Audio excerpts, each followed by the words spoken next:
Good afternoon. I'm Frank Conkling, and this is Panic Consulting's ArcGIS workshop. And today we are lucky enough to have a couple really smart, really intelligent people, and who are going to be helpful with us as far as the greater use of ArcGIS Online. Before we start, I just want to point out right now on the slide that you're seeing, the QR code on the lower right corner actually will get you to Panic Consulting's website. You can find out who we are, what we do, why we do it, and look further at parcel fabric and such. A reminder, Panic Consulting is an ESRI Silver business partner with the parcel management specialty, release ready specialty, and the state and local government specialty. We are parcel people, but we also are involved in all ESRI technologies. So let's stop there and let's move it over to somebody else who doesn't talk as much as I do, but who's even more interesting than I am.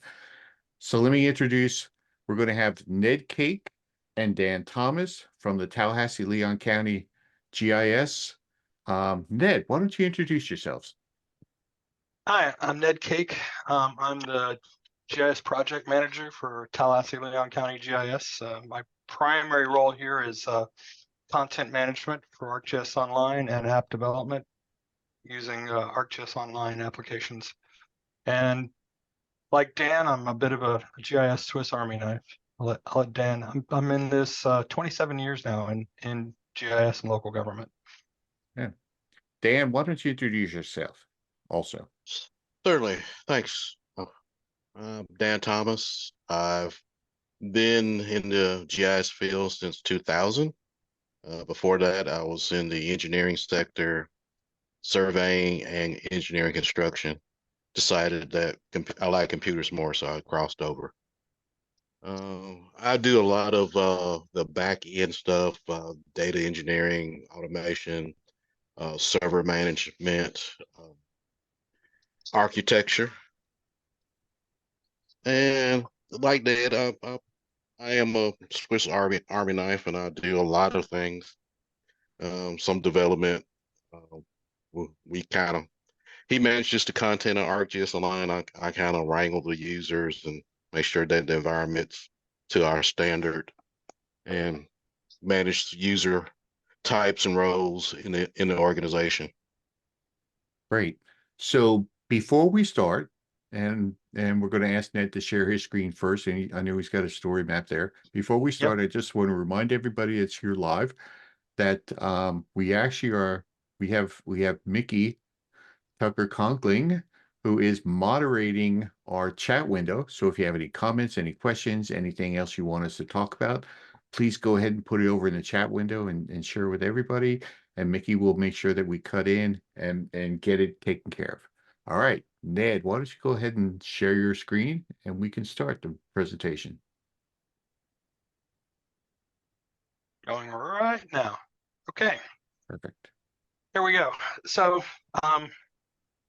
I'm an Esri guy, so of course I'm going to have to use a story map to do this. And I wanted to start off with what is ArcGIS Online? Well, actually, let's start with what I really want folks to get out of this. I'm hoping to inspire people to use ArcGIS Online. I mean, chances are you have an organization, you're paying for it. It's probably how you license your ArcGIS Pro software. Why not get the most out of it? I feel like here at TLC GIS, we really go do our best to get the most out of our ArcGIS Online organization. We have an end user an EAP and an end user licensing agreement from Esri that helps us a lot. We have direct access to staff that support us. We meet with them regularly to talk about what our problems might be and things that we need. That said, this is really about ArcGIS Online, and so I'm going to try to give you in as brief a comment as possible what I consider ArcGIS Online to be. ArcGIS Online is a SaaS, software as a subscription, content management system for GIS content.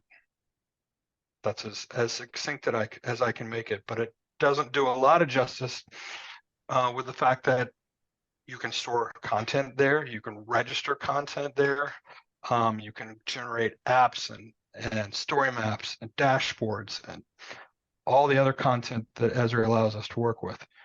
And a lot of this costs very little in the way of credits. Yes, I said it. A lot of managers out there are worried about credits and how much credits may cost them. You know, I can publish and publish and publish and maybe go through 500 credits in a month. Dan will probably roll his eyes at me, knowing that he watches full well what the credit situation is in our org, and we tend to do pretty well. Dan, do you want to So, give us a stab at what you consider ArcGIS Online to be? ArcGIS Line can be what you want it to be. I mean, it could True. be just software as a service. It can be the platform of your GIS. It can be the infrastructure and truly your only GIS. It's since its inception from 2012, coming out of beta. It's been at first, I would say it's interesting software. It was too costly to really utilize to the extent that we use it now. But Esri has made it more affordable, more efficient, and truly, if you're having to start a GIS program from scratch, if you want to make a true impact immediately, instead of buying the desktop software, you really should consider just buying ArcGIS Align and make a big splash to your stakeholders and show the value immediately for GIS. so let me just put a pin in that because that's a really good point on here. And I want to make sure that we differentiate.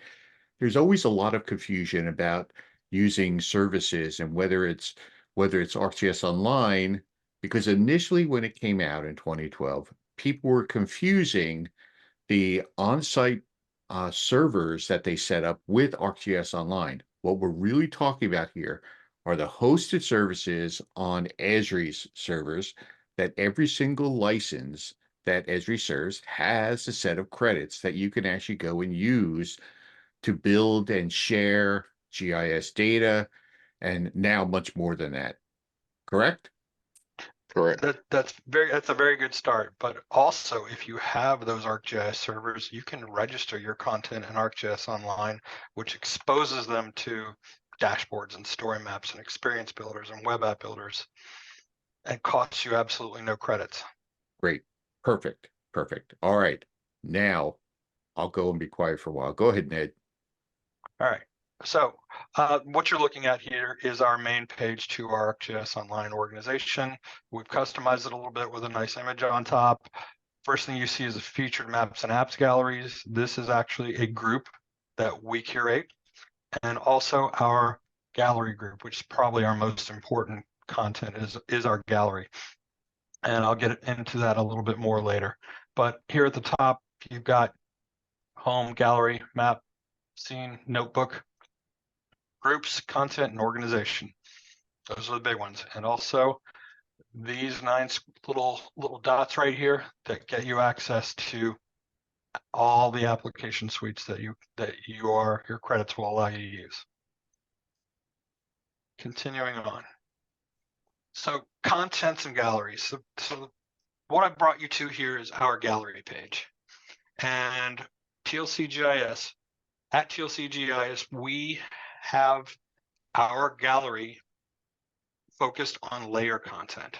And right now I've just got it. This is all the different types of layers. There are 554 layers included in our gallery. And they come in all different shapes and sizes. And if you try to look at them all at once, you're going to get really confused. So the things that we do with this is we categorize it and we make it searchable. So if I want to filter something down to feature layers, just like that. Okay. If I want to look at tile layers, I can also search keywords. So if I want to look at contours that are tiles, oops, I can spell. I can get all of our sets of contour layers, and we have them going back to 88 and 91, a set of contours back in the 80s and 90s. So just because it's in our gallery, it's searchable and findable with keywords and with tags. And other content that we may have in here Let's see, map image layers. So map image layer can only come directly. Let's clear that. And then go to map image layers. There we go. Image layers are unique in that they only come from ArcGIS server. So every single one of these is hosted on one of our servers and registered in ArcGIS Online. And the advantage of a map image layer is that it uses ArcGIS server to render things more quickly, and it can be very precise with rendering labels. So it can look really good with a cadastral layer that has a lot of labels. We already looked at tiles. One of the new types of layers out there that I wanted to show everybody, and they've just introduced this, and that is group layers. So, and group layers are useful in the new web map, the new map viewer that works in Experience Builder, it works in Instant Apps, but does not work in Web App Builder. So these new layers are, so if I'm building an application and it's for one of my engineering groups, and they want to be able to see every year of contours that we've ever created. But if you put all of those in one application under separate nodes, it will just take up the whole table of contents. So what this does, and I'm going to show this real quick. I'm going to open it in a new tab in a map viewer. What this does is it creates a group layer. And I default the latest one is turned on. So if they turn this on, they get a tile layer of our latest contours set with my symbology and labeling.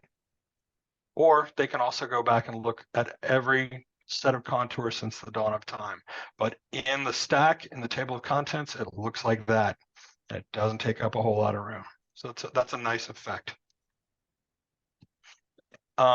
Word to the wise though, group layers do not work in ArcGIS Pro yet. They'll have that squared away pretty soon. Let's see. Let's go to, we're going to go away from the gallery just for a second and just hit content. Sorry, I went too far. We're going to just hit content right here. And you as a user, when you hit the content box, let's clear all this. Try content again. Oh, something's malfunctioning. I'm gonna go to hit this outside of it, and we'll go to content here. So it starts off, it defaults to my content. And one of the things I wanted to show you is in the new release of ArcGIS Online, we have a lot more in this table view. We have instantly go to view details instead of having to click anything. We have a pick list of things that you can do with this layer. A lot of things that you used to have to make a couple of clicks to do are now there.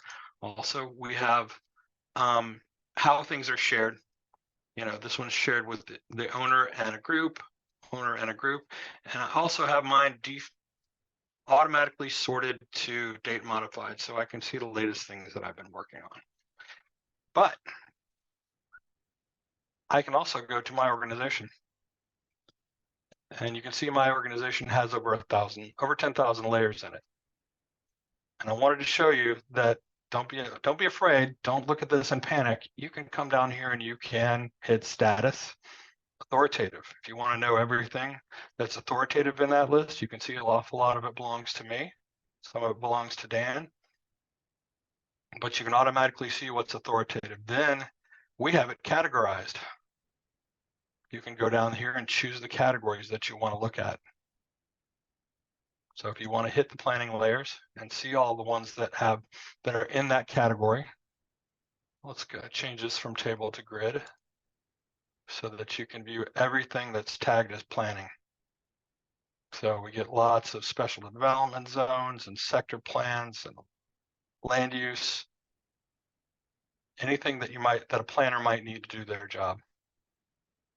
Likewise, any of these other categories. So health, let's see what we got there. We've got health related layers. We've got farming, angry sheep, elevation, gets us back to a lot of our contour and flood related content. So be sure to use these tools on the side to filter the content and have an understanding of what's authoritative and what's not. So if I go back up here and clear all this, and go back to here to the default view, 10,000 layers, and you may not be able to find what you're looking for. Good way for within our organization is to go back and look at the gallery. Let's continue on a bit here. And one of the other things I wanted to show you, and a lot of people don't take advantage of this. You know, if you don't have your own ArcGIS server and you can't create your own locators, you can actually come down here and you can create your own locators by creating a view of the ESRI World Geocoder. And what we've done here, just to make it simpler for us from time to time, is we have a geocoder that is just Leon County's extent. It uses Esri's World, and because we're only hitting it one at a time in our applications for searches, it doesn't cost any credits. We have one for Region 2, which is our emergency management region. That allows us to use it in WebEOC and only get returns and only get address returns that are relevant to our location.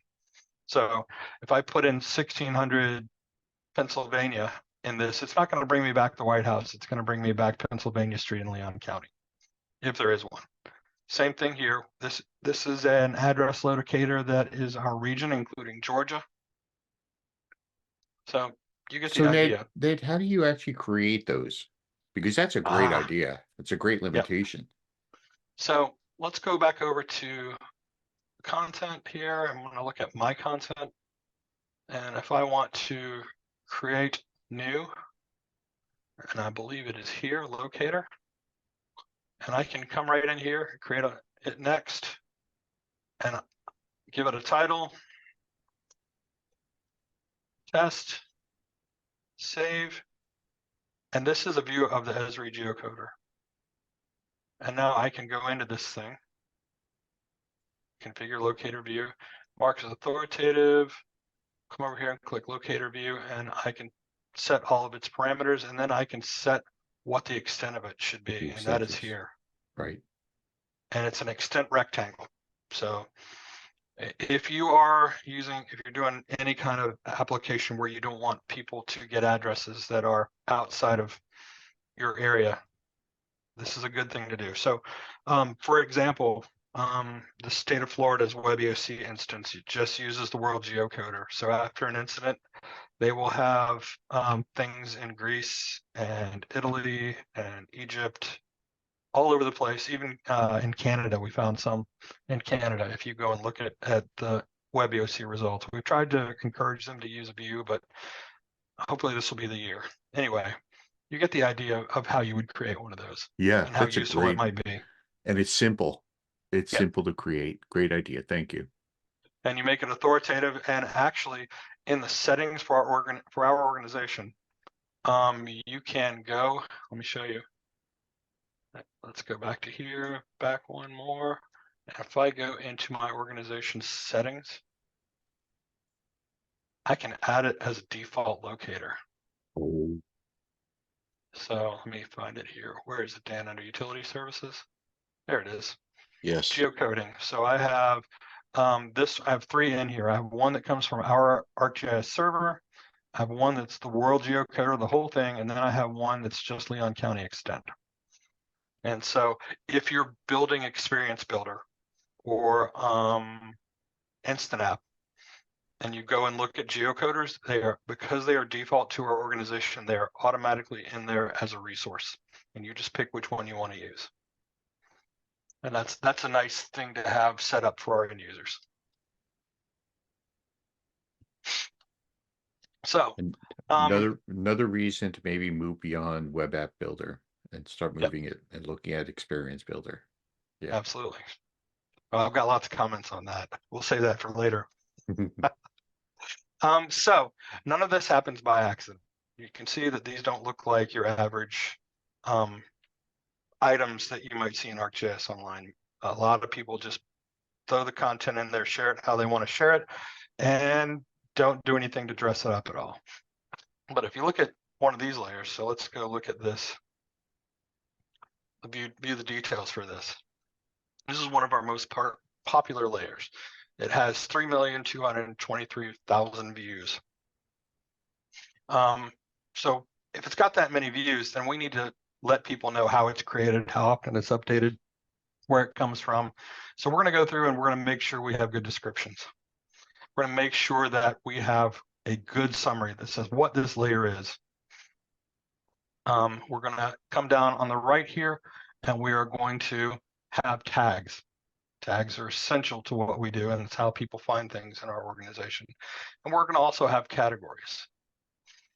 So this one is in our data dictionary under land, and it is also in our regular category tags. And I'll get into the data dictionary and what that is a little bit later, as just property appraisal. I won't go show you exactly where that is, but those categories were custom created by by us, responding to what our end users' needs were. We already showed status, so that's authoritative, deprecated, or those are the two things that you can filter for. And I also we're going to slip over to ArcGIS Pro for just a second here. I know you're going to like that, Frank. So let's do this. I'm logged in as a user called training, so this is not my admin account. I'm going to go to portal, and I'm going to, these right here, this is automatically connected to our ArcGIS Online organization. You can tell by this. I'm going to come over here, and I'm going to hit my organization and groups, and I'm going to search for TLC GIS Gallery.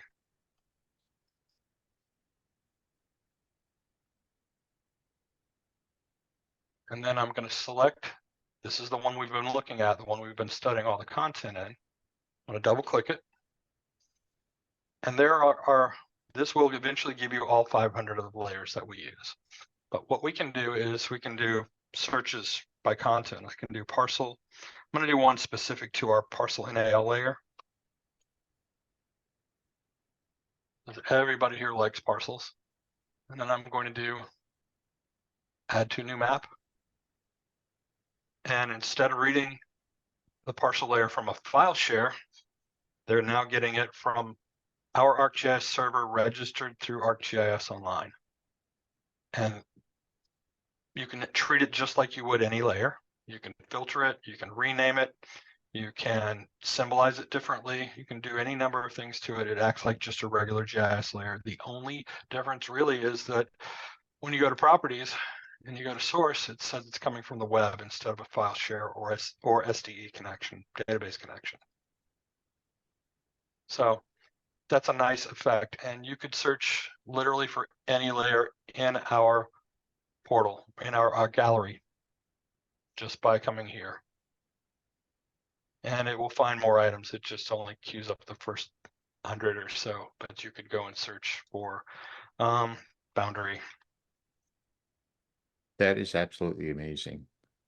And So this here we is go. non-editable. This is view only. Correct. So you're This is publishing view it only. for those consumers, those people who are allowed to go and use this. You could make this public, or you could just make this for departmental use.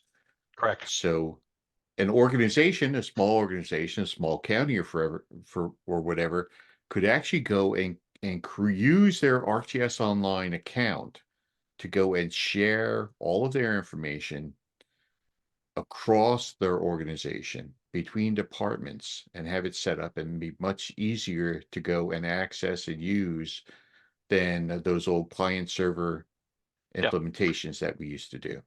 Not only that, but the wonderful pop-ups that we've created Yes. also come through. So they immediately get our pop-ups that we create in ArcGIS Online. So, and you know us, we're not one to put a simple pop-up out there. Yeah, I love that. Yes. So just like that, I've created a zoning map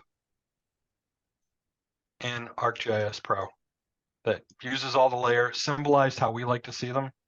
But that's not to say that you can't go symbolize it yourself. So if my boss said, I need to see where all the rural zoning districts are, I could filter this for rural, and I want to know how many parcels intersect each one, I could run the analysis to churn out what that number is. And I didn't touch anything on a file share. There was, I didn't have to deal with no local network traffic from a file share. So it works well. And these could be accessed from anywhere. You don't have to be literally on the network. You just have Yeah. to have your username on there.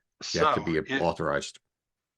if you went to ArcGIS Online and looked at that's everybody and typed in TLC GIS Gallery,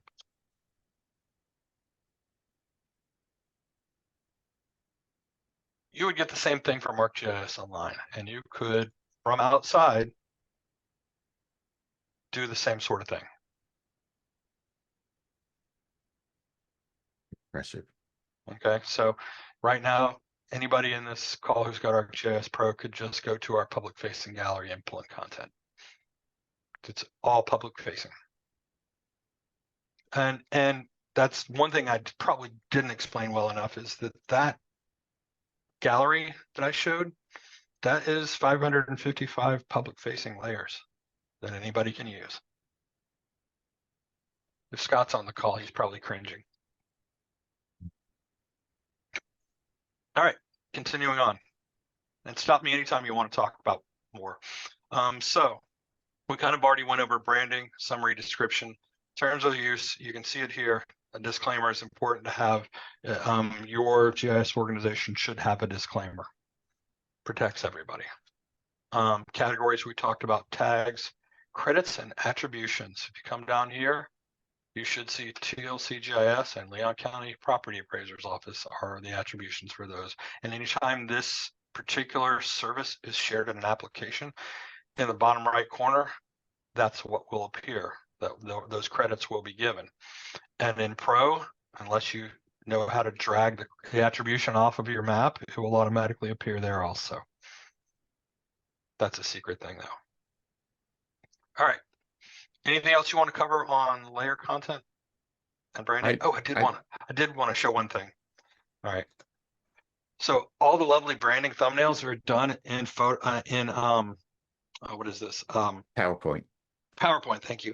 In PowerPoint, there's nothing fancy about it. You just get the right slide size and you go through and style something up that you like, and you go through and create your slides and save them off as little PNGs and upload them as thumbnails. So And thank you for sharing that, because that's something that some of us might have spent an awful lot of time trying to figure out how to do, and you've done it. Thank you. Yep. It's easy. There are some companies out there like GeoJob that offer like an aftermarket instant thumbnail creation, and we are GeoJob users. I'm going to show you something here. I wanted to show something real quickly. I'm going to go to our website, and you saw the category called Data Dictionary. It had a bunch of subcategories in it. Mm-hmm. We use GeoJob to extract all the content for a data dictionary. So you can actually come in here from just our website and search contour, pick a set of contours, and then you can either view the details page or send it directly to a map without ever going in ArcGIS Online. It's just that quick. You can get to our content, and we run about once a month. We update that because Ned is always adding content and updating. By the way, content. we should probably just say that GeoJob is a great company, friend of Panda, friend of TLC GIS. They are a really good company. And if you want to make ArcGIS Online and you're on premises, easier to use, definitely go out and check and see what GeoJob has. GeoJove. Yeah. Absolutely. We love that product. Yeah. So we'll talk a little bit about groups. So let's see. So filtering groups, they're open data groups, shared update groups, distributed groups, administrative groups, and organizational settings groups. Those are the special groups. There are also groups within your organization, partnered organizations, and any organization. So that's how you can share them. But what I wanted to do is talk a little bit about some of the changes that came through recently. In the earlier versions of ArcGIS Online, a shared update group was what you used to do editing. And when they made the update recently in ArcGIS Online, Dan and I are cringing about this because of what happened. Anybody, any layer that was shared in an update group, shared update group after the change, gave the end users full control, regardless of what you had set up in restrictions for the layer and its settings. Meaning that instead of only updating attributes, which is maybe what you want them to do, they could add and delete content however they wanted to. What they did was they passed that editing capability down to standard groups. So standard groups can now do editing, and they will follow the rules that you set up in your editing privileges for a specific layer in your editing settings. That's an important thing to note, and it's an important change. Fortunately for us, GeoJob, once again, they had a tool that would recreate a group and add everybody into it who was supposed to be in it, and all the content would stay in it. It would just change it from a shared update group to a standard group. So we had to go through the entire org, find all of our shared update groups and convert them. So what's the difference then? If a standard group can go and do updates, what's the difference between a shared update group? The standard group will follow the settings that you set up for your layer. So when you go and set up a layer for editing, you can say, I don't want them to be able to add or delete. I just want them to update attributes. Okay. Or I don't want them to be able to delete, but they can add. So it would ignore all those. And if you put it in, and actually, if you had to be careful, because in this new change, especially for instant apps, if you owned a layer, even if editing was not turned on for it, if you owned it, you had edit capability to it from the get-go. So I found that out the hard way. Yeah, So we have a real quick question here in the chat. Has Leon County configured an ArcGIS hub site to enable external users to access public GIS content? Well, yes, we have. That was the next thing I was going to talk about. Was you're talking about open data? Yeah, I think so. Yeah. So within this group content here, if you just type in the word open, you'll see all of our open data content, are all our open data groups. And those open data groups correlate to, let's go back over here, for at this GIS data, you can instantly link to our GeoData Hub. And this is a hub site, Hub Lite. And those groups that you saw correlate to these: environmental, land use planning, economic vitality, flooding and drainage. And some things may belong to more than one group. But so let's go look at land use planning. You can search here and just do zoning and get the zoning feature service. And then you can download it. There it is, downloadable. Saying it might take some time, but it should function properly. At any rate, our content is out there and available. We have run into some problems with a few of the larger layers. In other words, more features, struggling with this. And that's mainly because we are on an older version of our ArcGIS server we need to update. We're at 10.6.1 and we are planning to go to 10.8.1 within the next month or two. Right, Dan? Yes. Also, I want to add the reason why the share update group was such an issue. Not only did as we update how groups work, they restructured user types, because initially there was just one user type before the last major update. Now there's multiple user types, and the main user type that works in a shared update group is pretty much like an admin light account type. So being in that admin sphere, you have the full rights to do anything you want to data. Yep. Interesting. Okay. So all right. One of the things I didn't show here is that I could easily have just done open data, and that would have brought them all back. So that was one of the first things to show here was how to filter them. So Ned, real quick question again, mostly because I'm trying to convince a lot of our smaller clients to go and utilize ArcGIS Online for open data. How difficult is it to set up open data site for a small organization just using ArcGIS Online, no on-prem? I think I might have spent about a week and a half on it. It wasn't that hard. The important thing is that before you share something with your open data portal, it really should have all the tags and descriptions and summaries Yeah. and as much metadata as you can get for it, and disclaimers. Oh, Another yeah. issue that we've had was particularly large data sets. So, for instance, our topographic contours.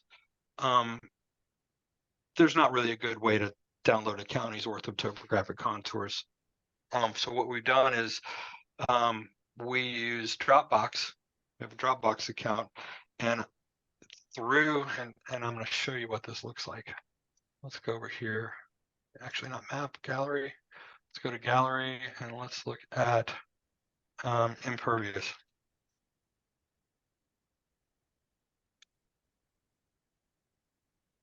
And I wanted to look at one of the impervious surfaces are classified. Let's look at one of the years of impervious surface. And I think this might be it. Let's look at the details for it. And if you go to the metadata for this,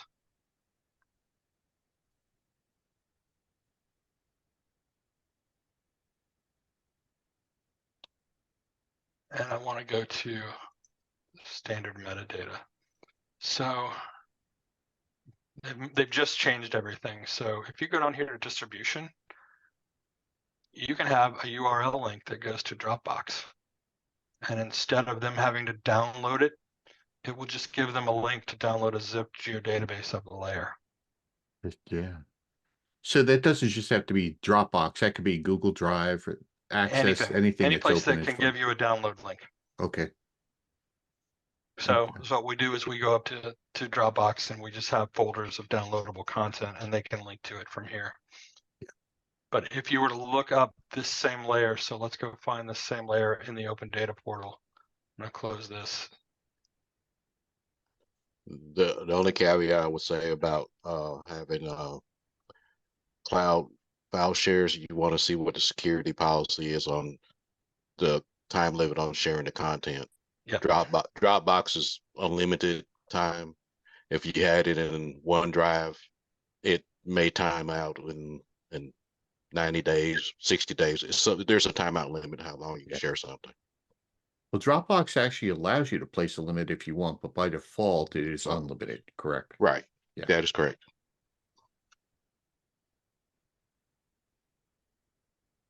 There we go. So if we come down here, let's go to download. Oh, this one doesn't have it. I think it's, so you can see automatically it says too many records. It's shared here. Yeah.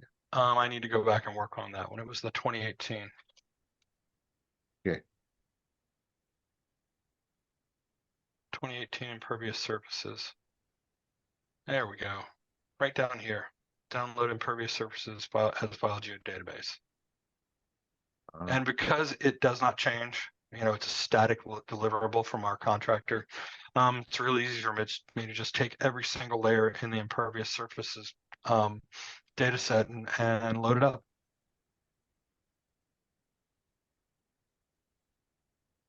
Just like that, you can download it. And it downloads as a file geodatabase, not shape files. Right. So you get all the intricate bits of schema that you would lose with a shapefile. All right, continuing. Did I cover groups well enough? I think so. Do we have any questions or comments on groups? I don't see anything in the chat. Okay. Okay.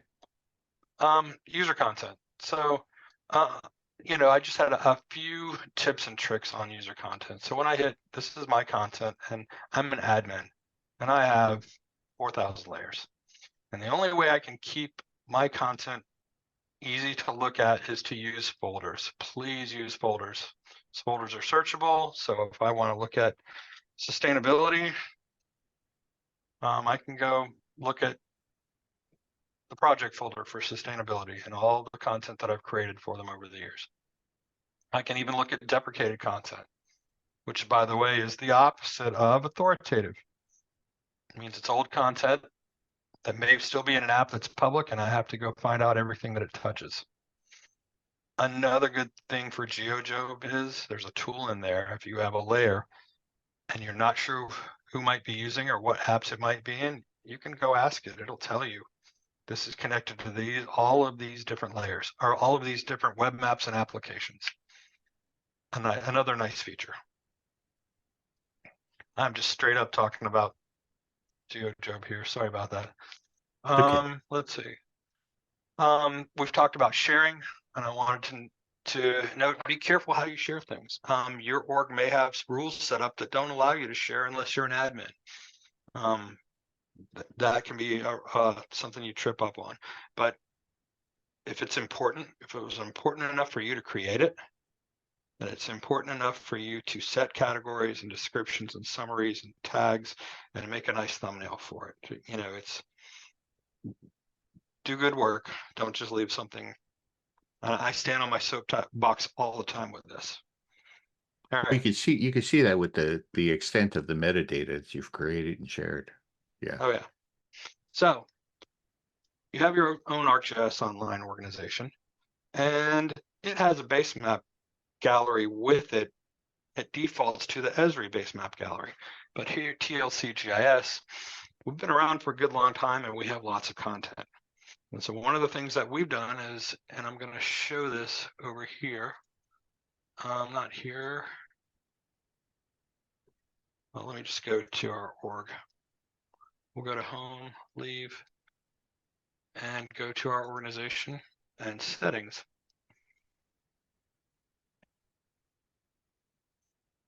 And number one, here's where we set up our gallery group. But over here under map, I can declare a base map gallery. And that's just another group. But I set this up as my base map gallery. It's called Basemap. Real simple. It's this group right here. And any web map, these are all web maps. Any web map that I have in here will be offered to all ArcGIS Pro users and application users and map viewer users in our organization. So to prove that, we're going to come back over here and we're going to just click the base map button right here, and you can see that it's all those same base maps. So I have an end user that wants to see this with our 2018 color infrared with the zoning on top of it, just like that, it's in there. And not only that, because it is a web map, I was able to put reference layers on top of it. And by that, I mean, I've got a nice little semi-transparent street layer with some labels on it there that gives context.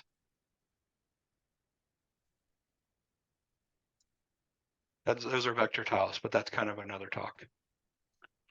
Yeah. So that's one of my favorite things is setting vector tiles as your base map. Yep. It's because you can set the projection on them and So you don't have to use. Yes. So let's go look at this through Experience Builder. So this is a Growing Green application, and as a default, it has the simple Esri map in it. And the Esri maps are also part of our ArcGIS Online Basemap Gallery. We include those, but we also have, because it's in our org, any Experience Builder that's built gets the same list of base maps that were in the other, that were in ArcGIS Pro. So just like that, I can get a color relief map going. And this is not, what you're looking at is not a layer, it's actually a web map in the background. Now it's layers within a web map, but it's still a web map. Hmm. All right. So we manage multiple types of base maps. The map tiles, when you look at, let's go back and look at that up just for a second. This is one of our land information apps. This is a staff facing one. This one has a custom vector style base map that we generate. We update this monthly. When you zoom down, it's very detailed.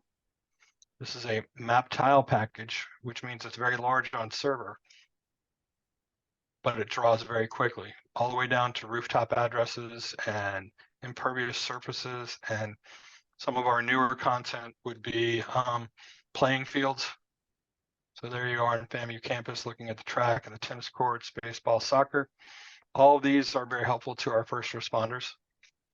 Golf courses, some nice detail there. So that's one of the styles of base maps that we have. The next would be vector tiles. So vector tiles are nice and fast. In Web App Builder, they don't print worth a hoot if they're stacked, so you have to be real careful with it. In Experience Builder, they should print fine, but we are having some struggles getting Experience Builder to print from our older print services on 10.6.1. Dan and I are working on getting those updated to 10.8.1 at least. So If Ned, not we newer. do have a question in the Sure. chat window on someone who actually is using base maps with vector tiles. Says it doesn't always display right inside of ArcGIS Pro. Many roads are shifted, missing vertices. Have you experienced that, or maybe it's something unique? I have in the past. There are times when it will freak out and kind of pixelate a little bit. And if you move it around fast enough, you might see it do that. Let's go back and look at one of these. Let's see. This is a public safety application. I'll try to switch to one of those. And we have a base map here that is just black lines. Okay, so it is hold on, where are you? Oh, no, suddenly I'm not, there it is. It's just black line streets. And I have seen it do that, but see how when I zoomed in on the city limits, it looked a little whacked out. Now it's red. Now that it's red, once I'm fully all the way through, it should be fine. I have had it pause like that and cause problems, but it's usually not a significant amount of time and it doesn't stay that way. If it does, it could be network performance that's causing it.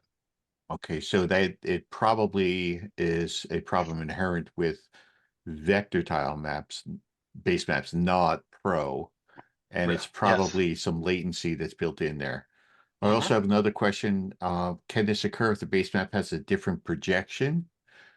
Or do you think it's basically just latency that we're I experiencing? think it's basically just latency, and I wanted to I can show something here real quick. So I have one of these that I churned out last week that is in WGS 84. While you doing that, Ned, let me interject a point. Sure. With Experience Builder, you're going to have to move up in a way from ArcMap based services, especially for printing. You're going to have to go to Pro, and depending on what level of Arc server you're supporting internally, you're tied to a certain level of Pro with that Arc server. Mm-hmm. So let's open this in Map Viewer. This is a WGS 84. Thanks, Dan. Good point. And you can see, it doesn't look like the rest of Leon County that we've been seeing. It seems to draw pretty well. If I zoom in real fast, I might be able to get it to mess up, but no. This one actually has parcels burned into it. It's used in our CAD system for mobile users. So it has to be light and it has to be part of a mobile map package that is loaded out at our consolidated dispatch agency. It's still pretty fast.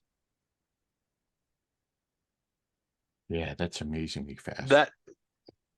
That also could be a system related issue. Yeah. So the system that I'm running here is not basic in any way, shape, or form. It is a high-end system that was spec'd by by Scott, our coordinator. I was just going to ask, is the system you're displaying this on right now, is this that super workstations that you guys are using, or? Yes, it is. They are, okay. That's all we have. Yeah. Wow. Must be nice to get And that that's support from management. right. It is. It's real nice. Yeah. Is Scott here? It is. Scott said that these are Threadripper Pros. Is that Yep, correct? they Yeah. are. Yeah. And Interesting. if you're a GIS user, you got to try to get one of these because it's a wonderful thing. Anyway, back to where I was. So we already looked at we kind of looked at map tiles. So a map tile is kind of like a traditional ArcGIS server tile. Instead of taking 18 hours to build one for Leon County using ArcGIS Pro on one of these Threadripper machines, it takes about 4 hours to build one. And Dan and I used to I would build them and then on a separate server, because if you try to build cache on a server that's in production, it'll basically dim the lights in the building. So we had a server set aside just to build ArcGIS server cache on, and I would finish them there and tell Dan when they were ready, and he would gently move them over to production. He would have to take the production servers offline in order to do it. And we still actually run some of those for old systems. And actually, we had a physical server inside our infrastructure that had 96 gigabytes of memory, and I want to say 24 or 36 cores, and it will still take eight plus hours to run. Yeah. Scott commented that in fact these Threadrippers have 12 gig dedicated NVIDIA video cards, A4000s, and it has 64 gigs of RAM on them. So these are not lightweight machines. This is not something you put in your laptop and move around, right? Right. No, Yeah. no. No, If you go ahead. it hums really loud when it gets going. Yeah, if you really dive down into the specs for Art Pro, especially when it released the 3X edition, they tell you that the optimum, if you want to run it decently, is 32 gigabytes. Yeah. So anything north of 32 gigabytes is to your advantage.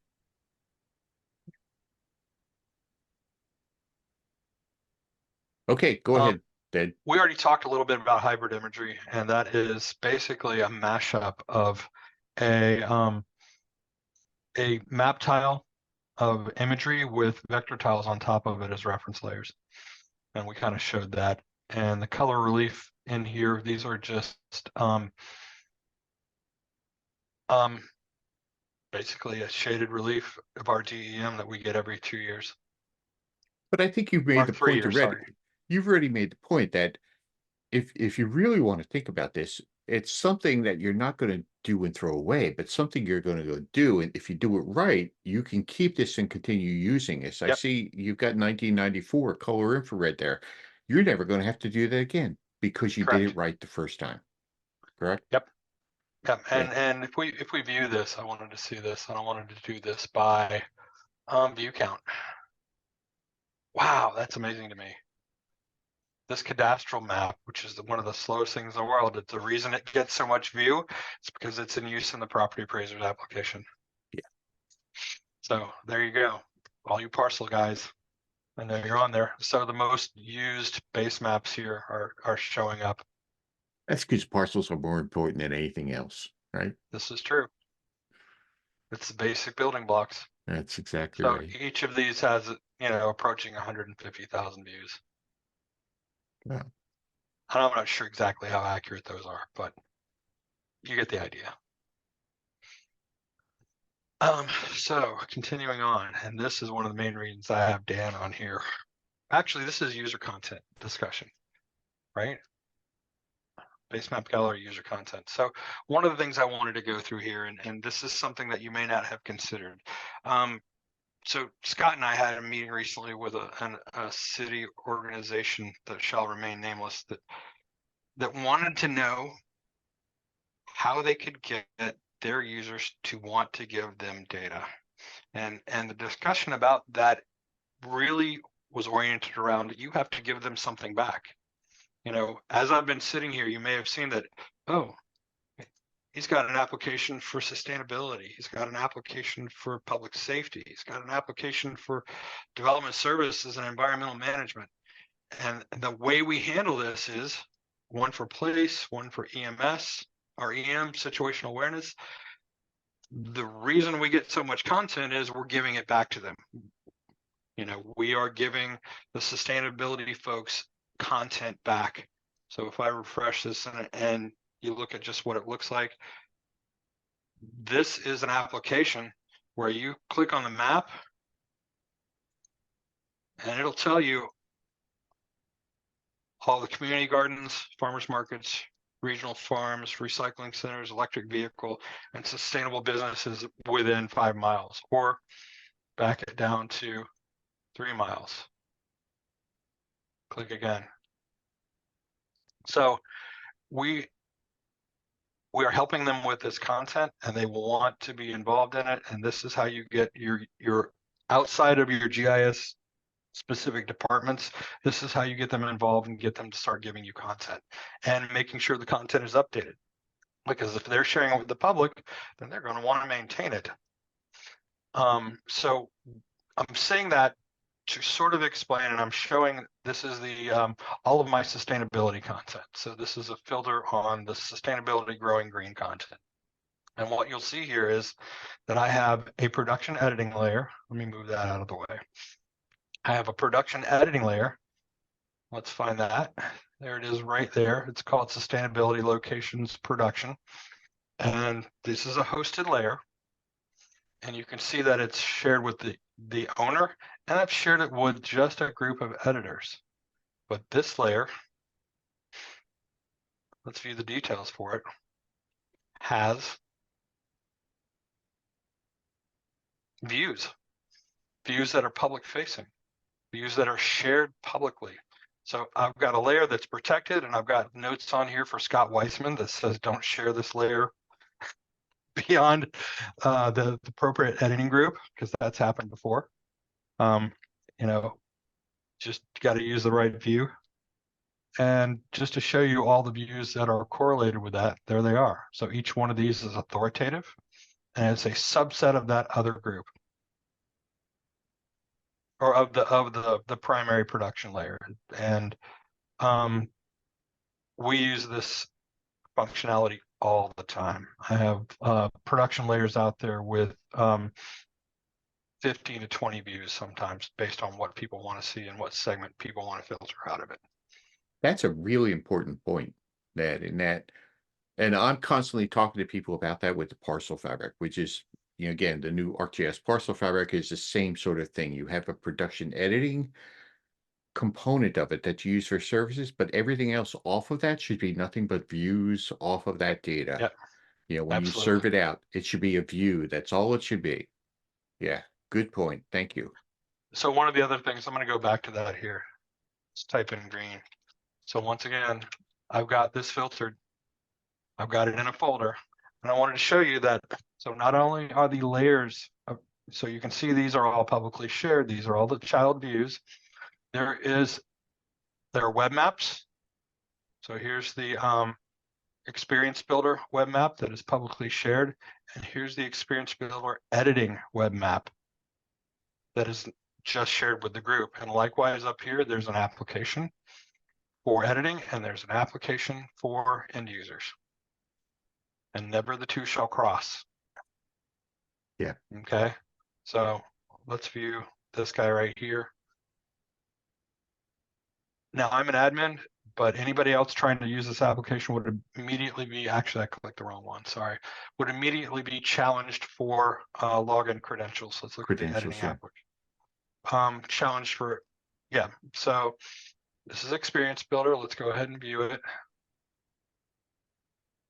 And this one immediately pops up with an editing frame in it.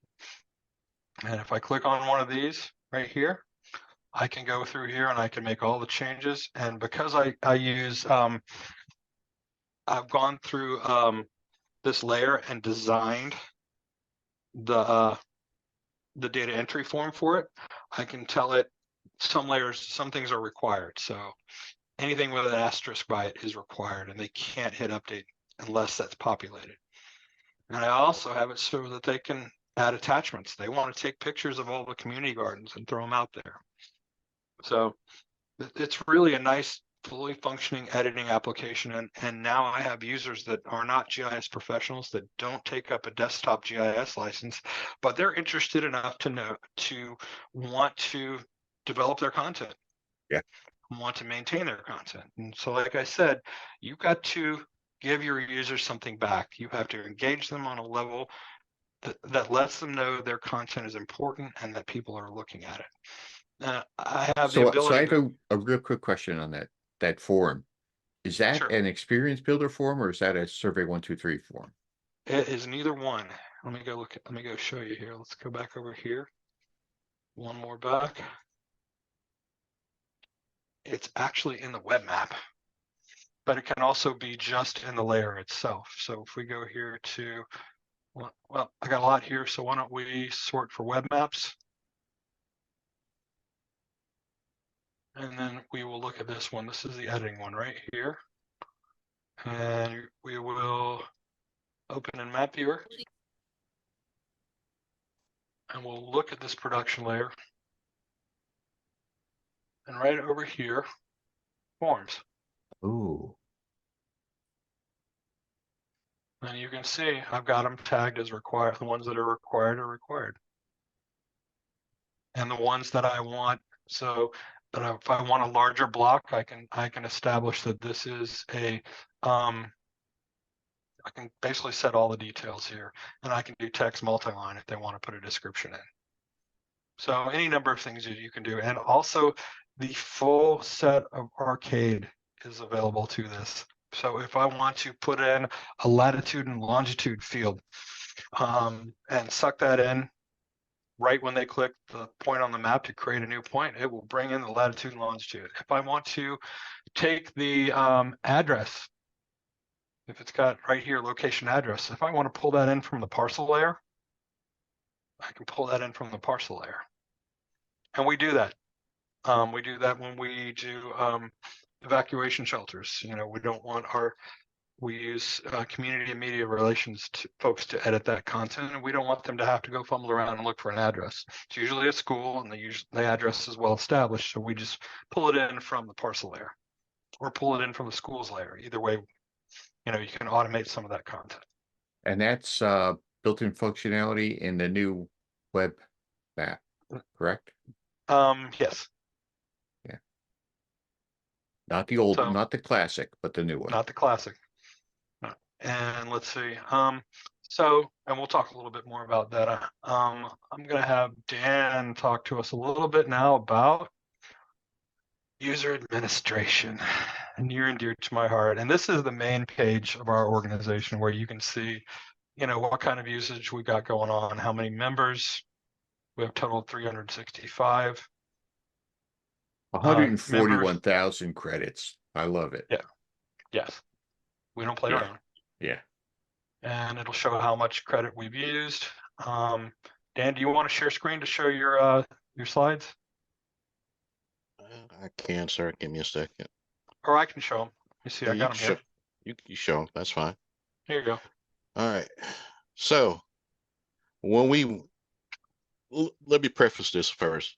Before the renewal of the ELA, and since basically from 2012 up until this year, Esri's bounced around. They had either one or two user types. They finally decided on one, and it was called a creator user. And it was there for years and years and years.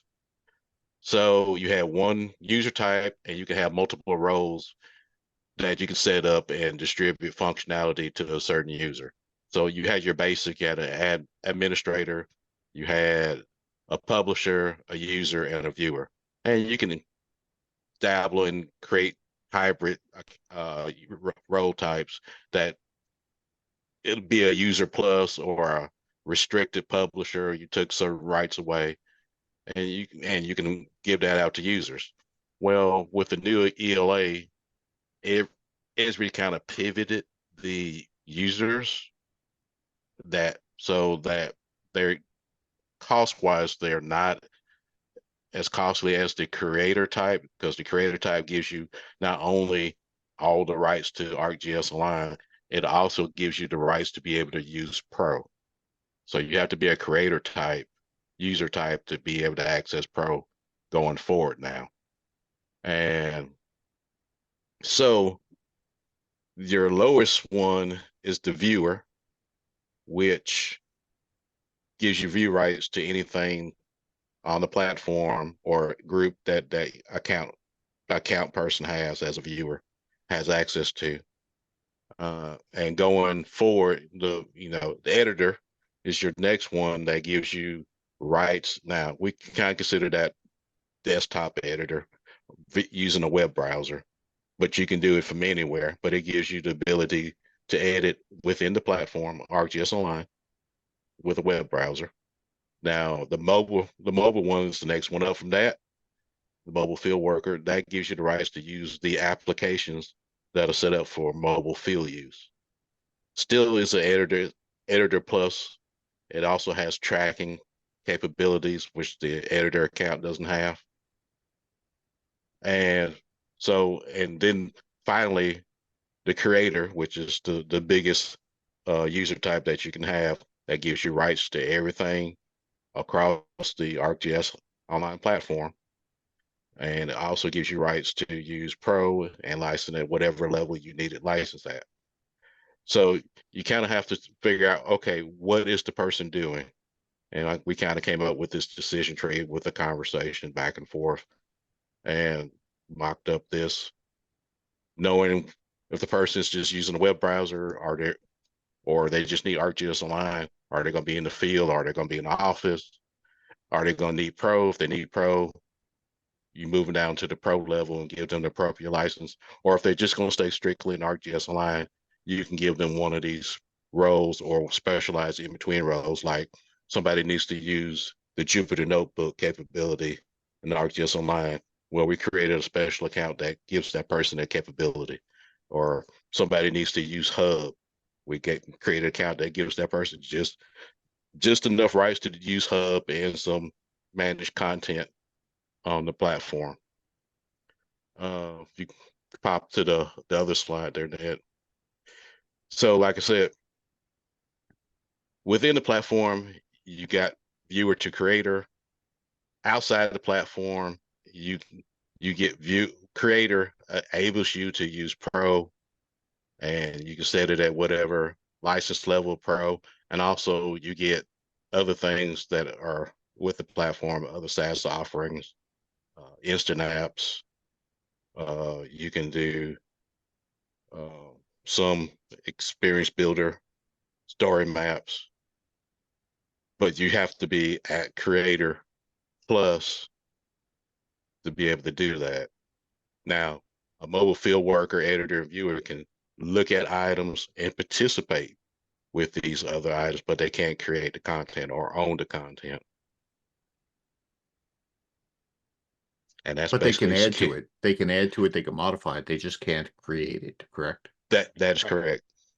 And there's another important thing here that Dan didn't mention, and is that as administrators, we have the ability to make our own roles, and we can take privileges away. So if we find somebody who just spent a whole lot of credits building a cache with the or a tile layer that was basically a copy of another tile layer that already existed, we may give you a privilege set that doesn't allow you to do that anymore. Mm-hmm. So, Right. And also, like, you can control your credit usage. So there's a governor to how many credits you can give a particular account holder. And we have that set up automatically as we create accounts. They're given a rough standard of 10 credits. That typically, unless you're doing anything, you know, bulk business analyst, business analyst, bulk geocoding, you'll never burn up those 10 credits. Or if you have to be assigned some other SaaS offering like business analyst, which requires some credits to generate the reports. And then you'll use those credits and need more credits. and I can't express this to you enough, what Dan just said. Go into, if you haven't already done it, go into your org settings right now and set a default limit for credits on new users. And if your users don't already have credits, go through and set them, or limits, go through and set them on everyone. So you don't want to find out the hard way that somebody tried to geocode the same set of 100,000 addresses 20 times because they couldn't figure out how to do it right. Good Matter of points. fact, Good the points. funny story is that functionality came out the week before a user did that. In And our we were org. in our org, we were discussing, well, how many credits should we give folks? I don't know. And we were kicking around, and that user burned through our entire organizational credits, over 170,000 credits, geocoding. Well, so we had to get on the call to Israel. We had this Forgiveness. user, forgiveness, Yes. please. We had this user do this. Can you credit us back? And they were gracious enough to do that, and we instantly went through afterwards. As soon as we got our credits, we set up the allotment and gave users our standard 10 credit amount. Yeah. Yeah. Important. And we've done that here also, in which we've had someone go in and burn through our credits real quickly without us really realizing what they were doing. This was several years ago, and we talked to Esri, and they graciously gave us back the credits, saying, "Yeah, we understand that." And I think that's one reason why they started being able to go and start limiting the credits that individual users can go in and use. All right. So I'm not sure what time we were supposed to go till, Frank. Are we doing okay on time? I think we're going to go until we stop talking. All right. Okay. We may stop Okay. recording here soon. But I think there's lots of content here that we could talk about, Well, whether it's on the recording or not on the recording. How much more do you have on your slide, on that's your the story map? end of the show, but I had some other concepts and things I wanted to talk about. Well, why Um, don't we hold off on those? Because I okay. think we need to have a separate session here soon. Because one of the things that it really impresses upon me is the fact that this is not your father's GIS anymore. In fact, this is dramatically changed. Even something as simple as ArcGIS Online and the way you manage it, the way you organize your data. So many of my clients, even myself, I still think of data and I think of files and I think of who's going to edit that file and how are we going to do it?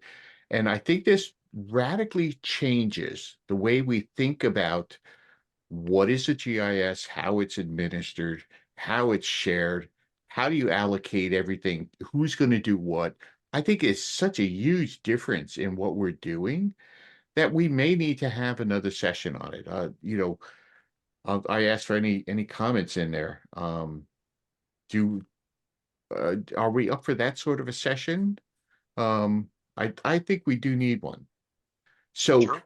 let's ask and say, all right, do we have any more comments on this? First of all, I want to thank Ned and Dan. Great presentation. Any questions or anything? Otherwise, we're going to go and stop this.